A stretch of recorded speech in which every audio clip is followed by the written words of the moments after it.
कांपा योजन महा घोटाला वन विभाग रे वनीकरण दुर्नीति हिताधिकारी ढाल करी अर्थ चढ़ू अभियोग सत्वे विभाग नीरव भल करी देखंतु ए सूचना फलकटी को मालकानगिरी स्वाभिमान अंचल लंडा पहाड़ में वृक्षरोपण लगी कांफा योजन वन विभाग बहु प्रकल्प हाथ को नहीं उल्लेख रही हेले सूचना फलक और वास्तवता संपूर्ण ओलटा फलकर प्रकल्पर अटकल मूल्य लेखा नहीं पापेर मेटला पंचायत अंतर्गत जामजोड़ी गाँ निकटस्थ 10 हेक्टर पहाड़ी जमी चित्रकोंडा वनांचल पक्षर 16,000 गछ लग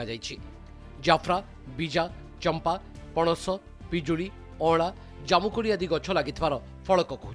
वास्तव में 1,000 ରୁ 1,500 गछ लगी स्थानीय अधिवासी कहते हिताधिकारी अजाणत जमा खाता को 5 ରୁ 20,000 टंका आसुची आ वन विभाग कर्मचारी माने चंचकता करी हिताधिकारी आदाय करनुथवार अभियोग करथिले श्रमिक से काम फॉरेस्ट डिपार्टमेंट ठीक रे एटा करना कौन होची बोले से पैसा आसी जोड़ी 5,000 17,000 18,000 गछ लगाइबा आसी 2,000 3,000 लगाउछंती जे पैसा जे काम करछंती श्रमिक मने तांको अकाउंट रे जाउची तांको मिसा ठीक पैसा दउ नांती फॉरेस्ट डिपार्टमेंट वाला से पैसा उठेकी तांके नै जाउछंती से मने श्रमिक मने आछंती आगे हम पैसा मिलनी एटा दुनिया कथा कहउछंती एटा पे नै कि जो भीतर गोटे घटना होईची सेटा पे जिला प्रशासन नै कि ताको तदंत करू बोले आमे दाबी करू पदारे पड़िला चित्रकोंडा वन विभाग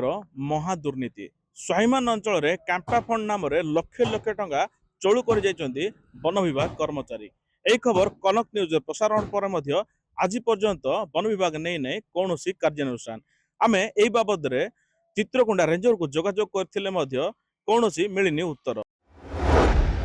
कार्यानुष्ठान पई कुंथुकुंत वन विभाग खबर प्रसारण पर भी चुप वन विभाग